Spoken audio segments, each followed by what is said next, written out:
মোদীৰ বন্ধু বুলি অভিযোগ উত্থাপিত হৈ থকা বিজেপিৰ বন্ধু বুলি অভিযোগ উত্থাপিত হৈ থকা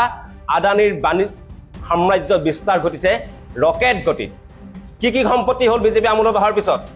1 নম্বৰ লোকপ্ৰিয় আন্তৰ্জাতিক বিমানবন্দৰ যিটো আমাৰ ৰাজহুৱা খণ্ডৰ অধীনৰ বিমানবন্দৰ আছিল সেই বিমানবন্দৰটো আদানীক চিৰদিনৰ বাবে গতাই দিয়া গ'ল 1 নম্বৰ লোকপ্ৰিয় আন্তৰ্জাতিক বিমানবন্দৰ 2 নম্বৰ বিজেপি চৰকাৰ আহিল স্মাৰ্ট মিটাৰ লাগিল আৰু স্মাৰ্ট মিটাৰ ঠিকা কোনে পালে আদানী 840 কোটি টকাৰ স্মাৰ্ট মিটাৰ ঠিকা 2 নম্বৰ 3 নম্বৰ গুৱাহাটীৰ বিমানবন্দৰৰ সমীপত হাজাৰ হাজাৰ বিঘাৰ মাটিত নিৰ্মাণ কৰিব লগা এৰোচিটি 4 নম্বৰ ধুবুৰীত 3500 বিঘা ভূমিত 3000 মেগাৱাটৰ তাপবিদ্যুৎ প্ৰকল্প 5 নম্বৰ কাৰ্বি আংলঙত 12000 বিঘা ভূমিত সৌৰ শক্তি প্ৰকল্প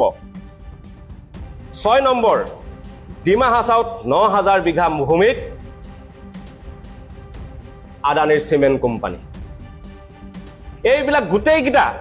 লোকপ্ৰিয় আন্তৰ্জাতিক বিমানবন্দৰ 840 কোটি টকাৰ স্মাৰ্ট মিটাৰ ঠিকাৰ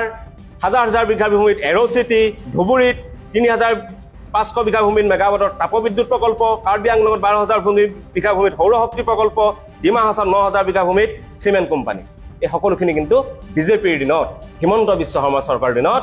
আদানীয়ে অসমত বাণিজ্যিক বিস্তাৰ ঘটাইছে ৰকেট গতিত আদানীৰ সাম্ৰাজ্য বিস্তাৰ হৈছে অসমত